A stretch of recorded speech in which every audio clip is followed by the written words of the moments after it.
ሰላም እንደምን አላችሁ ክብራትና ክብራን። ዛሬ ቀኑ የክሪስቶስ ዞሌስ ይባላል። በአርሰናል ቤት 17 ቁጥር መለያን ይለብሳል። ስለዚህ ተጫዋች ጥቂት ነጥቦችን እናነሳለን። አልቋል፣ ተጠናቋል። ሌሎች ጉዳዮችን በአርሰናል የዝውውር ሂደቶች ላይ ደግሞ ጄሚ ካራገር በተለይ የብዙ አርሰናል ደጋፊዎች ትናንትና እናንተ የጻፋችሁልን መልእክቶች አሉ። ከዛ ጋር የሚቀራረብ ሀሳብ አንስቷል። ስለ አርሰናል ዝውውር ስለ አጠቃላይ ሂደቱን በተመለከተ የምናነሳቸው ጉዳዮች አሉ። ሌሎችንም ጉዳዮች እናነሳለን። ጉዳት ዜናዎች ላይ በጣም ሌላ አሳሳቢ ጉዳት በአርሰናል ተከላካይ ቦታ ላይ ከዊሊያም ሳሊባ በተጨማሪ ይፋ ያልሆነ ነገር ግን በጀርባ እየሰማናቸው ያሉ ጉዳዮች አሉ። እሱን መለስ ብለን እንመለከታለን። በዚህ ሂደት ደግሞ አንዳንድ ተጫዋቾች ከክለቡ የሚለቁበት እድል እየጠበበ ሊሄድ ይችላል። ሌሎች ጉዳዮችን እንመለከታለን። ተከላካይ ስፍራ ላይ፣ አማካኝ ስፍራ ላይ፣ በአጥቂ ስፍራ ላይ አርሰናል ምን እያደረገ ይገኛል? ምን አይነት ዝውውሮች ይጠበቃሉ? ፖል ስኮልስም ስለ ሞርጋን ሮጀርስ ዝውውር ያነሳው ጉዳይ አለ። ሞርጋን ሮጀርስን የቤሬቼዜን የአርሰናልና የቼልሲ ፉክክርን በተመለከተም ባለፉት ቀናት ብዙ ሀሳቦችን አንስተናል። አሁንም እየተሰሙ ያሉ ጉዳዮች አሉ። መለስ ብለን እንመለከታቸዋለን። ሁሉም በርከት ያሉ ጉዳዮችን የምንመለከተው በቻላችሁት በያላችሁበት አብራችሁን ቆዩ። መልእክቶቻችሁን ስጽፉልን ከየት እንደሆነም ብትጨምሩበት ከየት እንደምትጽፉልን የት ሆናችሁ እያደመጣችሁን እንዳለ ብናቅ ደስ ይለናል። መልእክቶቻችሁን ጻፉልን። ዛሬ ጥያቄያችንን የምንጀምረው አንድ ጉዳይ አንስተን ነው። ትናንትና የዩቬንቱስን ጉዳይ በተመለከተ ስናነሳ ነበር። ዩቬንቱስና አርሰናል የተጫወቱ ተጫዋቾችን ዛሬ ደግሞ በአርሰናል ቤት በቅርብ ጊዜያት ላይ የተመለከትናቸው ተጫዋቾች አሉ። 17 ቁጥር መለያን የለበሱ በጣም ትልልቅ ተጫዋቾች ናቸው። እናንተ ስማቸውን ትጠቅሱልን አላችሁ። የክሪስቶስ ዞሌስ መለያ 17 ቁጥር መሆኑ ተረጋግጧል። ይፋ የሆነ ቁጥር ማለት ነው። በአርሰናል ቤት በቋሚነት እንግዲህ የሚለብሰው መለያ ነው። ምናልባት ወደፊት ሌሎች ቁጥሮች ሲቀየሩ በክለብ ብሩገ 8 ቁጥር መለያን ሲለብስ እንደነበረ ይታወቃል። የአርሰናል 8 ቁጥር ደግሞ ማርቲን ኦዴጋርድ ነው። በአምበልነትም ቡድኑን ይመራል። የክሪስቶስ ዞሌስ መለያ ደግሞ 17 ነው። በአርሰናል ቤት በቅርብ ዓመታት ቢያንስ ባለፉት 10 ዓመታት ቢያንስ ባለፉት 8-9 ዓመታት የምታስታውሷቸውን 17 ቁጥር መለያ ለባሾች እስቲ አስታውሱን። እኛ ጥቂቶቹን እንነግራችኋለን። የእናንተን ሀሳቦች ግን የላካችሁልን አብራችሁን ቆዩ።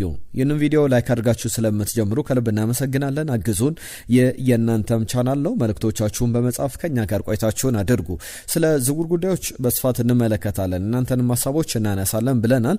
አስቀድሜ ግን የዊሊያም ሳሊባን ጉዳይ ላንሳ። ፊፋ ለዊሊያም ሳሊባ ትልቅ ገንዘብ ሊከፍል ይችላል የሚሉ ዘገባዎች አሉ። ቢያንስ የተጫዋቹ ጉዳት ዓለም ዋንጫ ላይ ቢያንስ ለ365 ቀናት ከሜዳ የሚያርቀው ከሆነ ቢያንስ ማለት ማክሲመሙ ነው። መነሻው 28 ቀናት ነው። መድረሻው ደግሞ 365 ቀናት በላይ ከሜዳ የሚያረቀው ከሆነ ፊፋ በትንሹ በጣም 1 ሚሊዮን 2 ሚሊዮን ሊከፍል ይችላል። ትልቁ ክፍያ ደግሞ 5.6 ሚሊዮን ዩሮ ወይም ደግሞ 7.5 ሚሊዮን ዶላር አካባቢ ለተጫዋቹ የደሞዙ ዋጋ ታይቶ ያን በአመት ሊከፍል ይችላል። ዊሊያም ሳሊባ ቢያንስ 3 ወር 4 ወር ሊርቅ ይችላል ከሜዳ። በጣም ታይም ፍሬሙ በእርግጠኝነት ይህ ነው ተብሎ አልተቀመጠም። ነገር ግን ምን ይጠበቃል የሚለውን በቀጣይ እንመለከታለን። በአርሰናል ቤት እየተነሳ ያለ ጉዳይ ነው። ነገር ግን ደሞዙን አስልቶ ነው ፊፋ የሚከፍለው። ከመጀመሪያው ቀን ጀምሮ ጉዳቱን ያጋጠመው የመጀመሪያው 28 ቀናትን ጀምሮ ከዛ በኋላ ያለውን የታሰብና ቢያንስ 2 ወራት 3 ወራት ቢቆይ በ3 ወራት ውስጥ ለምሳሌ ዊሊያም ሳሊባ 1 ሚሊዮን ፓውንድ ሳምንታዊ ደሞዙ ቢያንስ 200,000 ቢሆን ብለን ብናስብ በትንሹ 1 ሚሊዮን ቢከፈለው በእነዚህ 1 ወር 2 ወር 3 ወር አርሰናል 3 ሚሊዮንም 2 ሚሊዮንም ከፊፋ ሊቀበል ይችላል። የተጫዋቹ ጉዳትን በተመለከተ ግን እየወጡ ያሉ ጉዳዮች በጣም አሳሳቢ ይመስላሉ። 1-2 ጉዳዮችን እናነሳለን። ታይም ፍሬሙ አልተቀመጠ መቼ ይመለሳል የሚለውን ሳነሳላችሁ ነበረና የቀዶ ሕክምና ያደርጋል ሲባል ነበረ። ነገር ግን እሱም ቀርቷል። እነ ሌኪፕም ከቀናት በፊት ያወጡትን መረጃ ስናካፍላችሁ ነበር። ዊሊያም ሳሊባ አሁን በሕክምና ብቻ የጀርባ ህመሙን ለማስታመም ለምሳሌ የጀርባ ህመም ያጋጠመው ተጫዋች አለ። ዓለም ዋንጫው ላይ የዓለም ዋንጫውን በአምበልነት ያነሳው የማንቸስተር ሲቲው አማካኝ ሮድሪ የጀርባ ህመም አጋጥሞታል። የቀዶ ሕክምና ያደርጋል። ዊሊያም ሳሊባን በተመለከተ ግን ክለቡ የሕክምና ስፔሻሊስቶችም በጋራ በመሆን ከተጫዋቹ ጋር በመሆን የወሰኑት ውሳኔ ያለ የጀርባ ህመሙ ያለበትን መጠን ከተመለከቱ በኋላ ለረጅም ጊዜ ከሜዳ ይርቃል። ነገር ግን በቀዶ ሕክምና ሳይሆን በሌሎች ሕክምና ሂደቶች እርዳታ ይደረግለታል የሚሉ ጉዳዮችን ሰምተናል። እንዴት ያለ እርዳታ ይደረግለታል የሚለው በቀጣይ የሚጠበቅ ጉዳይ ነው። እንመለከተዋለን። መቼ ይመለሳል? እስካሁን ታይም ፍሬሙ በግልጽ በዚህ ጊዜ ይመለሳል የሚለው አልታወቀም። ነገር ግን ከአርሰናል ጋር በተያዘ በተከላካይ ስፍራ ላይ ገበያው ላይ መውጣቱ አይቀርም የሚሉ ሀሳቦች እየተሰነዘሩ ይገኛሉ። ለዚህ ደግሞ ሌላኛው ጉዳት በአርሰናል ቤት ዛሬ ከሰማናቸው መረጃዎች መካከል በይፋ በአርሰናል በኩል አልወጡም። ነገር ግን ለአርሰናል ቅርበት ያላቸው ብዙሃን መገናኛዎች ይዘዋቸው የወጡ መረጃዎች ናቸው። ይህ መረጃ ደግሞ ሞስኬራ ጉዳት አጋጥሞታል። የተጫዋች በጣም ረጅም ጊዜ ከሜዳ ላይ ርቅ ይችላል። መጠነኛ ጉዳት ግን አጋጥሞታል። ስለዚህ አርሰናል ወዲያው ወደ ገበያ መግባት ያለበት ይመስላል። ሁለት ስሞች በዋነኝነት በቅርብ ቀናት ላይ እየሰማን እንገኛለን። ከአርሰናል ጋር በተያዘ የሞስኬራም ጉዳት ከተሰማ በኋላ ሌሎች ሁለት አማራጮች አርሰናል አሉት። አንደኛው ኤዝሪ ኮንሳ ነው። አርሰናል ከ30 እስከ 35 ሚሊዮን ፓውንድ ለእንግሊዛዊው ተከላካይ ኤዝሪ ኮንሳ መክፈል ይፈልጋል። ተጫዋቹም አርሰናል መቀላቀል ይፈልጋል። የፕሪሚየር ሊጉን ሻምፒዮን ላይ መጫወት ይፈልጋል። በሚኬል አርቴታ ስር መስራት ይፈልጋል። ነገር ግን ትልቁ ችግር የአስቶን ቪላ መነሻ ጥያቄ ነው። 60 ሚሊዮን ፓውንድ እያለ ይገኛል።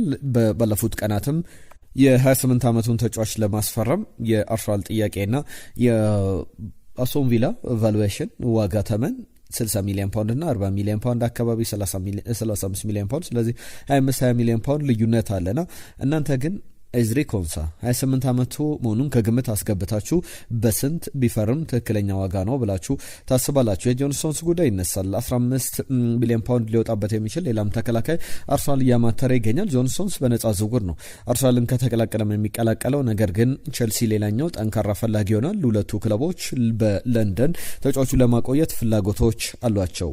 ወደ ቼልሲ ሄዳል ወይስ ደግሞ ወደ አርሰናል በቀጣይ የሚለይለት ጉዳይ ነው። 32 ዓመቱ ላይ ይገኛል።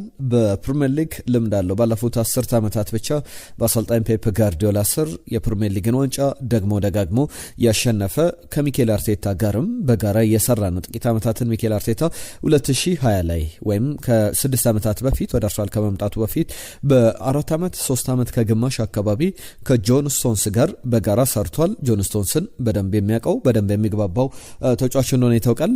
ተጫዋቹ ጉዳይ ይነሳል። ሌላኛው ጉዳይ ላንሳላችሁ። አርሰናል 15 ሚሊዮን ፓውንድ ከ2 ዓመታት በፊት የተከፈለበት ተጫዋች ነው። የተጫዋች የቀድሞ የማንቸስተር ዩናይትድ ለዓለም ዋንጫው ላይ ደግሞ ለዲሞክራቲክ ሪፐብሊክ ኦፍ ኮንጎ ሲጫወት የተመለከትነው ተጫዋች ነው። ለአስቶን ቪላ እንዲሁ ሌሎች ክለቦችም እይታ ውስጥ ገብቷል ሲባል ነበር። ነገር ግን በዋነኝነት የጣሊያን ክለቦችም ፍላጎቶች አላቸው።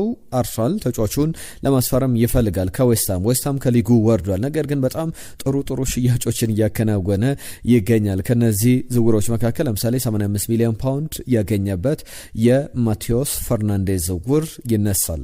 ከዛ ውጪ ደግሞ ሰመረቪልን መነሻው ክፍያው እንዲሁም 80 ሚሊዮን ዩሮ ሲባል ነበር። ነገር ግን መነሻው ክፍያው 55 ሚሊዮን ፓውንድ። ከዛ በተጨማሪ ባዶንስ በተጫዋቹ ስኬት እንዳጠቃላይ 10 ሚሊዮን ፓውንድ ለዌስትሃም ተጫዋቹም ወደ ሳውዲ ፕሮ ሊግ ለመሄድ ወደ ሳውዲ አረቢያ ሄዶ ለመጫወት መወሰኑን ተመልክተናል። እነዚህ በዋነኝነት የዌስትሃም ሽያጮች ናቸው። አሁን ደግሞ አሮን ቢሳካን በተመለከተ ከክለቡ መልቀቅ ይፈልጋል የሚሉ ዘገባዎችን እየሰማን እንገኛለን። የቢሳካ ጉዳይ ግን ከ2 ዓመታት በፊት ዌስትሃም 15 ሚሊዮን ፓውንድ ከፍሎ ነው ያስፈረመው ከማንቸስተር ዩናይትድ። አሁን ግን ያለው የገበያ ዋጋ በጣም መናሩን ተከትሎ 25 ሚሊዮን ፓውንድ እያለ ይገኛል። አርሰናል ለ28 ዓመቱ ተጫዋች ለአሮን ቢሳካ እንደ ዴሊ ሜል ዘገባ ከሆነ 15 ሚሊዮን ፓውንድ አካባቢ መክፈል ፍላጎት አለው። ከዛ ውጪ ግን 25 ሚሊዮን ፓውንድ መክፈል አይፈልግም የሚሉ ጉዳዮችን እየሰማን እየተመለከትን እንገኛለን። ከአያክስ አምስተርዳም ጋር በተያዘ አርሰናል ሁለት ጉዳዮች ይነሳሉ። አንደኛው ቤን ጃኮብስ ከሰሞኑ ይዞት የወጣው ዘገባ እንደሚያሳየው ከሆነ ያን ዲያሞንዴ የአርቢ ላይፕዚግ ተጫዋችን በተመለከተ ትናንትና አንስተናል። ንግግር ጀምሯል አርሰናል። ዛሬም የወጡ መረጃዎች ያንም በተደጋጋሚ የሚያሳዩ ናቸው። ነገር ግን በዚህ በንግግር ሂደቶች ላይ የተለያዩ ደረጃዎች አሉ። ከነዚህ ደረጃዎች መካከል አርሰናል ፒውርሊ ኤክስፕሎራቶሪ የሚባል አለ።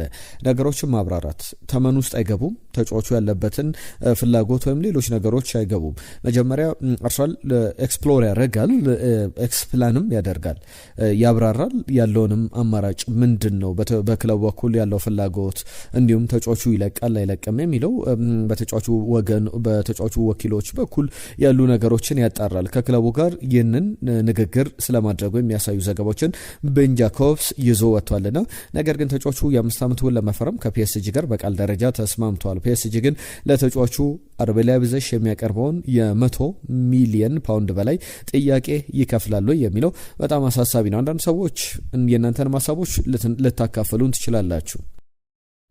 ያን ዲያሞንዴ በዋነኝነት የግራ መስመር አጥቂ አይደለም። የበለጠ እሱ በቀይ መስመር ቦታ ላይ ለምሳሌ ዓለም ዋንጫ ላይ አማድ ዲያሎ ተጠባባቂ ሆኖ አማድ የቀይ መስመር አጥቂ እንደሆነ ይታወቃል። ተጠባባቂ ሆኖ ያን ዲያሞንዴ በዛ ቦታ ላይ ሲሰለፍ ተመልክተናል። ምክንያቱ ደግሞ የተጫዋቹ ፕሪፈር ፖዚሽን በሁለቱም ቦታ ላይ በደንብ መጫወት ይችላል፣ በደንብ ማገልገል ይችላል። ነገር ግን የበለጠ በቀይ መስመር ቦታ ላይ መጫወት የሚወድ አይነት ተጫዋች ነው። የግራ መስመር አጥቂም ሆኖ መጫወት ይችላል። ፓሪስ ሰን ዠርመን ለዛም ነው የፈለገው በሁለቱም ቦታዎች ላይ ለመጠቀም። ባርሳልም ቢመጣ ያንን ሁለት ቦታዎች መሟላት ማገልገል ይችላል። ነገር ግን ትልቁ ችግር አርሰናል ቤት በቀይ መስመር ቦታ ላይ በግራ መስመር እንዳለው ክፍተት አይደለም። በቀይ መስመር ቦታ ላይ ኖኒ ማዱዌኬም ቡካዮ ሳካም አሉ። በተለይ ቡካዮ ሳካ ከማች ፊትነስ ጋር በተያዘ ያለበትን ችግር ቀርፎ ይመጣል ብለን እንጠብቃለን። በአዲሱ ሲዝን ረፍት አድርጎ ያለበት የጉዳት መጠኖች በደንብ ቀንሰው 0 ላይ ሆኖ በሙሉ 100% የማች ፊትነሱ ላይ ይመለሳል ብለን እንጠብቃለና እንደዚህ ነገሮች ይነሳሉና ያን ዲያሞንዴን ማስፈረም አርሰናል ለዚህ ፖቴንሻል ላለው ተጫዋች ራሱን በደንብ ላላሳየ ተጫዋች 100 ሚሊዮን ፓውንድ ተገቢ ነው ወይ የሚሉ ጥያቄዎችን ያነሳሉ።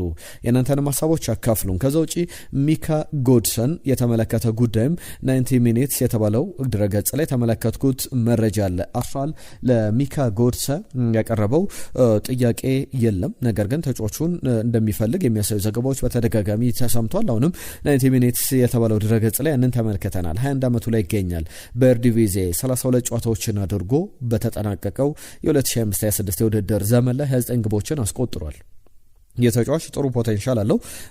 ቤልጂየማዊ ተጫዋች ነው። ነገር ግን በፕሮፋይል ደረጃ የሚኬል አርቴታን ቡድን በደንብ ያጠናክራል። በተለይ ግራ መስመር ቦታ ላይ ሁለቱን ተጫዋቾች አንዳንድ የእናንተም አድማጮች እና የነሙል ዓለም ሌሎችም አድማጮቻችን አርሰናል ሁለቱን ቢያስፈርማውን የክሪስቶዞሊ ዝውውር ተጠናቋል።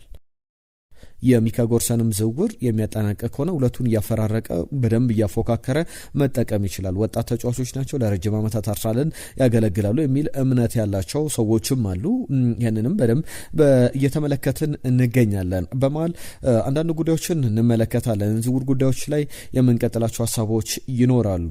ትናንትና ከተሰሙ ጉዳዮች መካከል በአንድ ፖድካስት ላይ በእርግጥ በተደጋጋሚ ስለ አርሰናል በጣም ጠንከር ያሉ ሀሳቦችን ሲሰጥ ትችቶችን ሲሰነዘር ተመልክተነዋል። የማንቸስተር ዩናይትዱ የቀድሞ ተጫዋች ፖል አሮን ስኮልስ ከሚያነሳቸው ጉዳዮች መካከል ሞርጋን ሮጀርስ ቼልሲን መምረጡ ተገቢ ነው የሚል ሀሳብ ያነሳል።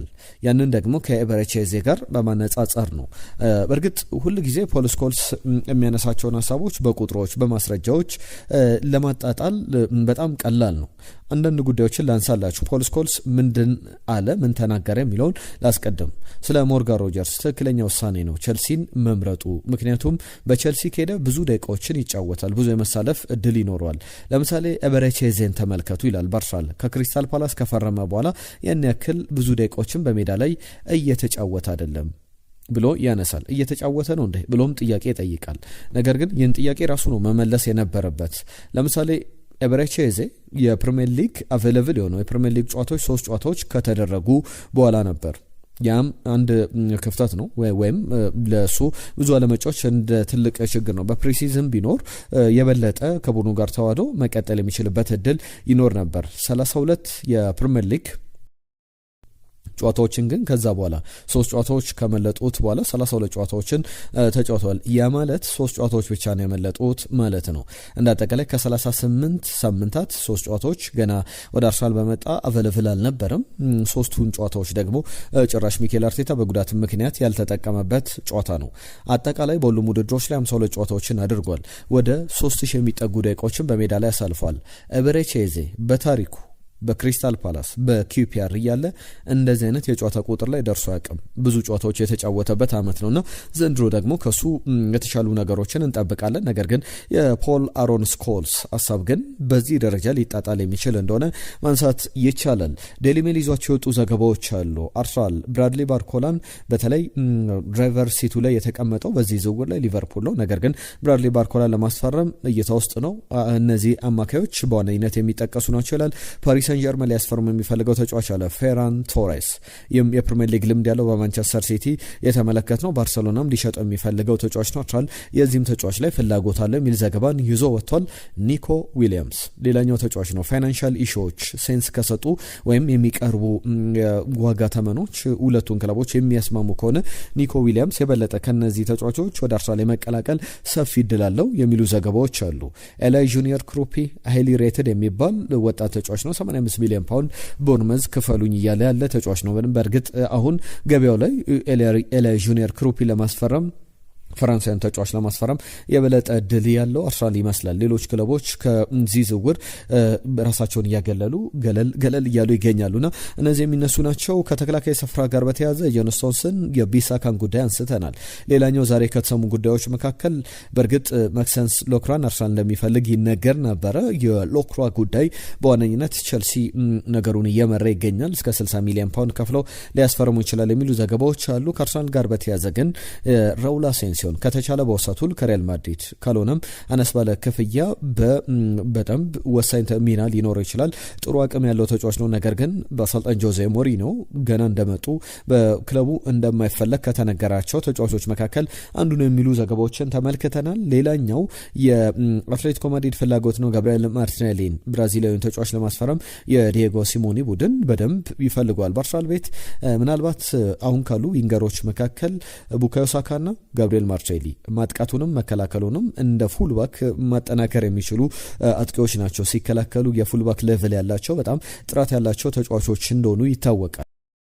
ሚኬል አርቴታም ያንን በእነዚህ ተጫዋቾች ላይ በጣም የሚወደው ነው። በተለይ ጋብሪኤል ማርቲኔሊ ያለው ፔስ በአውሮፓ በጣም ጥሩ ከሚባሉ ፈጣን ተጫዋቾች መካከል አንዱ እንደሆነ ይታወቃልና ዲየጎ ሲሞኒ መከላከል ላይ ያለውን አበርክቶት ማጥቃቱም ላይ ምን ሊጨምር እንደሚችል በማሰብ ተጫዋቹ ማስፈረም ይፈልጋል የሚሉ ዘገባዎችን እየተመለከተን እንገኛለን። ከወደ ስፔን የሚነሳ ጉዳይ ነው። ከዛ ውጭ ያሉ ጉዳዮችን አሁንም የመጨረሻ የምንላቸውን ሀሳቦች እያነሳን እንቀጥላለን። የናንተን መልእክቶችም ለኩልን። በተለይ ደግሞ መልእክቶቻችሁን በመጠኑ ቢሆን እንመልከትና ወደ ሌሎች ጉዳዮቻችን እናልፋለን። ትናንትና መልእክት አስቀድሞ የላከልን አድማጫችን ሲላስ ነው። እባካችሁ ያለቀ ዝውውር ብቻ አድርሱም ብሎናል። በእርግጥ በድርድሮች መካከል የሚነሱ ሂደቶችን ማንሳታችን የግድ ነው። ምክንያቱም መረጃዎችን የሚፈልጉ አድማጮች ስለሚኖሩ እባካችሁ በትዕግስት አዳምጡን እንላለን። ጌራ የጻፈልን መልእክት አለ። አርሰናል ደግሞ መቋጠር ጀመረው ወይ የሚል አስቂኝ ሀሳብ ልኮልናል። ከልብ እናመሰግናለን። ዳግማዊ ቴዎድሮስ የኤምሬትስ የመጀመሪያ መክፈቻ ጨዋታ የትኛው ነበር? ማን ግብ አስቆጠረ? የሚለውን ጥያቄ ትናንትና በስፋት ምላሹን ሰጥተናል፣ አንስተን ነበር። ትናንትና በትክክል የመለሰልን አንደኛው አድማጫችን ዳግማዊ ቴዎድሮስ ነው። የዘወትር አድማጫችን ነው። የኤምሬትስ የመጀመሪያ መክፈቻ ጨዋታ የነበረው አርሰናል ከአያክስ አምስተርዳም ጋር የተደረገ የስቴዲየሙ የመጀመሪያ ጎል ያስቆጠረው ደግሞ የአያክሱ ክላዥያን ሃንትለር ነው። ይህንንም ለአርሰናል ደግሞ ሄንሪና ካኑ ግብ አስቆጥሯል። በሊጉ ጨዋታ ደግሞ አርሰናል ከአስቶን ቪላ ሲሆን የመጀመሪያው ጨዋታ ቪላዎች ቀዳሚ ነበሩ። ለአርሰናል ደግሞ የአቻነቱን ጎል በሳቱ የማይታየው ግድግዳ ተብሎ የሚጠራው ብራዚላዊው ጂልቤርቶ ሲልቫ ያቺን ግብ አስቆጥሯል ብሎናል። ሳንታማንም በዚሁ ሀሳብ ይስማማል። ከልብ እናመሰግናለን። አየነው ሙላለም ሰላም ምርጦች፣ የአርሰናል የዝውውር ፖሊሲ ጥንቸል የበሬ ቆለጥ ይወድቅልኛል ብላ እንደምትከተል አይነት ምኞት ነው። ምክንያቱም ተጫዋቾችን ለማስፈረም ከምኞትና ከፍላጎት በስተቀር ርቆ የሄደበት ስራ የለም። አሁንም ያለው የዝውውር ገበያ የተጫዋቾች ዝውውር ዋጋን ያማከለ የዝውውር ፖሊሲ ስለሌለው የሚፈልጋቸው ተጫዋቾችን ለማስፈረም ስለሚቸገር ወደ ፕላን ቢ ፕላን ሲ ሊመለከት እንዲሁም በመጨረሻም ቀናት ፍሪ ኤጀንት የሚባሉ ተጫዋቾችን አስፈርሞ ሊያርፈው ይችላል ብሎናል። የእናንተን ስጋት ሊገልጽ የሚችል ሀሳብ አነሳለሁ ወደ በኋላ ላይ። ጄሚ ካራጋር በጣም ትክክለኛ ሀሳቦችን አንስቷል። ከአርሰናል ዝውውሮች ጋር በተያያዘ መለስበታለሁ። እንደኔ አስተያየት ይለናል ወንድሙ ወንዴ አርሰናል ክለባችን ወገቡን ቋጥሮ የዲያሞንዴና የጉማሬዥን ዝውውር ላይ ትኩረት አድርጎ ቢያስፈርም ቢሰራ ጥሩ ነው። ዝውውሩ ይሳካ መልካም ነው። ሌላው ፍላጎት በጊዜ ይደርሳል። ልልና ድምቀት ለሁሉም ለታላቁ ክለባችን ብሏል። ተሼ የጻፈልን መልእክት አለ። ተሾመ ኃይሉ ተሼ ዮኬሬሽ ከሀረር በኤምሬትስ የመጀመሪያ ጨዋታ ያደረገው የዴኒስ ቤርካምፕ የሽኝ ጨዋታ ነበር። አርሰናል አሁን ላይ እየተከተለ ያለው የተንዛዛ ዝውውር አካሄድ በጣም እያስጠላ መጥቷል። አሁን ጉማሬዥ በሲቲ ሊነጠቅ የሚችልበት እድል ሰፊ መሆኑ እያስፈራኝ ነው። ለቀጣዮቹ 3-4 ዓመታት ከራይስ ጋር በሚፈጥረው ጥምረት ክለቡን ውጤታማ ሊያደርግ የሚችል ከመሆኑም በላይ ከወቅቱ እብደት የተሞላበት ዝውውር አንጻር ግትር አቋምን አለስልሶ በ80 ሚሊዮን ፓውንድም ማስፈረም ይኖርበታል ብሏል። የምራጭ ላይ እንዳይወድቅ ብሎናል። አሸናፊ ተሾመ ስለ ጻፍክልን መልእክት ከልብ እናመሰግናለን። የሱፍ ማመር መልእክት ልከልናል። እናመሰግናለን። ሁሴን ትክክል ነው። እኔም ብሮ ጉማሬሽ ሲቲ እንደሚገባ ነው የሚሰማኝ። ዘንድሮ አርሰናል ምንም አልጠብቅም። አርሰናል ለትርፍ የተቋቋመ ቲም እየመሰለኝ ይገኛል ብሎናል። ሰሎሞን የጻፈልን መልእክት አለ። ቬሪያና ሄነሪ ብሎናል። ከዛ ውጪ ሆምሲድ የተባለ አድማጫችን በተለይ ያነሳቸውን ሀሳብ በጣም ስርዓት ባለው መንገድ ብታቀርብልን በጣም የተመረጠ ይሆናል። የውሸት ዜናዎችን እኛ እናቀርብም። ያሉ ዜናዎችን የት ብዙሃን መገናኛዎች ላይ እንደምናገኛቸው ጭምር እየተናገረን ምንጮችን እየጠቀስን ነው የምናቀርበውና በዛ መንገድ ብትረዱን ጥሩ ነው። አርሰናል ደጋፊ እናንተ ብሎናል። አቤል የጻፈልን መልእክት ነው። ከልብ እናመሰግናለን። ትራንትና ጉዳዮችን ስናነሳ ስለ ዝውውሮችም ትራንትናም ዛሬም በእናንተ በኩል ተደጋግመው እየተነሱ ያሉ ሀሳቦች አሉ። ይህንን ሀሳብ በደንብ ሊጠቀልልን የሚችል ሀሳብ አለ። ጄሚ ካራገር የቀድሞ ሊቨርፑል ተጫዋች በተንታኝነት በሲቢኤስ ስፖርት፣ በስካይ ስፖርት፣ በተለያዩ ብዙሃን መገናኛዎች ላይ በሚጽፋቸው አርቲክሎች፣ በቀጥታ ስርጭቶች ላይ ብዙ ሀሳቦችን ሲያካፍል እናውቀዋለን። አንድ ጉዳይ ያነሳል። እኔ አርሰናል ሊጉን ካሸነፈ በኋላ ያሰብኩት ዝውውሮች ላይ በጣም ጠንከር ብሎ ትልልቅ ተጫዋቾች ያስፈርማል። ሩዝለስ ሆኖ በጣም ጨካኝ ሆኖ የሚያስፈርማቸው ዝውውሮች ይጠበቁ ነበር ይላል። ባለፈው ክረምት ላይ የነበረውን ዝውውር አስታውሱ ይላል ጄሚ ካራከር ዘሰን ላይ በነበረው ቆይታ። አርሰናል የፈለገውን ተጫዋች በሙሉ ወዲያው ያስፈርማል። ዝውውሩ ወዲያው ይጠናቀቃል። ብዙ ጭምጭምታዎችን አንሰማም። በወቅቱ አርሰናል በጣም ስካውቲንግ ላይ በጣም ጥሩ የሰራበትና የሚፈልጋቸውን ደግሞ ተጫዋቾች ይከፈል በተባለበት ክፍያ መጅረጥ አድርጎ እየከፈለ ያስፈርም ነበር የሚል እምነት አለው ጄሚ ካራገር። አሁን ግን ቻምፒዮን ከሆነ በኋላ አርሰናል እንደማስበው ከሆነ በሊጉ ላይ በጣም ጠንክሮ ይሄዳል ብለን በምናስብበት ሰዓት ላይ ያንን የቻምፒየንነት የአሸናፊ ክለብ የፕሪሚየር ሊግ አሸናፊ ክለብ ሜንታሊቲን በአርሰናል ቤት እየተመለከትን አይደለምና ይህ ደግሞ የበለጠ የሚያሳስብ ነው የሚል ሀሳቡን እያካፈለ ይገኛል። በአርሰናል በኩል አሁንም ለምሳሌ ኒውካስል ዩናይትድ ዛሬ ከደቂቃዎች በፊት ያጠናቀቀው አንድ አማካኝ ስፍራ ዝውውር አለ። ባምባ የተባለ ተጫዋች ከኒውካስል ዩናይትድን ከሞናኮ ለመቀላቀል ተስማምቷል። 40 ሚሊዮን ዩሮ አካባቢ ነውና አሁን አርሰናል ትልቅ ኦፖርቹኒቲ ተፈጥሮለታል። የብሩኖ ጉማሬሽን ዝውውር ለማጠናቀቅ ጠንከር ብሎ መሄድ ያለበት ይመስላል። ለሁሉም እነዚህ ጉዳዮች በዋነኝነት መነሳት ያለባቸው ናቸው። ከዛ ውጪ ግን የመጀመሪያ ጥያቄ ያቀረብኩላችሁ ሀሳቦች ነበሩ። እነዚህ ጥያቄዎች መካከል በአርሰናል 17 ቁጥር መለያን ለብሶ የተጫወታችሁት የቅርብ ተጫዋች ማን ነው? አሁን ክሪስቶስ ዞሊስ 17 ቁጥር መለያን በይፋ እንደሚለብስ ተረጋግጧል። ዝውውሩም ተጠናቋል። የዚህ ጉዳይን በተመለከተ ቀደም ባቀረብኩላችሁ ጥያቄ ብዙዎቻችሁ ምላሽ እንደሰጣችሁ ተስፋ አደርጋለሁ። እኔ ግን 1 2 3 4 ተጫዋቾችን ላንሳላችሁ። አንደኛው መቼም የማትዘነጉት አሌክስ ሶንግ ነው። ከዛ ውጪ አሌክሲስ ሳንቼዝም የሚረሳ አይደለም። አሌክስ ኢዮቢም እንግዲህ እነዚህ 3 አሌክሶች አሌክስ ሶንግ፣ አሌክሲስ ሳንቼዝ እንዲሁም ደግሞ ሌላኛው የአሌክስ ኢዮቢም ጉዳይ ይነሳል። ከዛ ውጪ ኦሌክዛንደር ዚንቼንኮም እንግዲህ አሌክሲስ እነዚህ አሌክሶች በደንብ ኦሌክዛንደር ዚንቼንኮም በዚህ 17 ቁጥር መለያ ለብሶ ተመልክተናል። ሌላኛው ሴዴክ ሷሬም በ17 ቁጥር መለያ ላይ የመስመር ተከላካይ ሆኖ ለብሶ ለአርሰናል አገልግሏልና የእናንተን ሀሳቦች ከነዚህ ጋር ይመሳሰላሉ ብዬ ጠብቃለሁ። ለሁሉም የዛሬ ጉዳዮቻችንን እዚህ ላይ ያበቃን። ላይክ አድርጉ። የሁል ጊዜ ሀሳቦቻችን ናቸው። ላይክ አድርጋችሁ ስለምትጀምሩ መልእክቶቻችሁን ስለምትጽፉልን ከልብ እናመሰግናለን። አዳዲስ ጉዳዮችን ይዘን እንመለሳለን። የዛሬን ግን እዚህ ላይ ያጠናቀቅን። ጤና ይስጥልን ብለናል።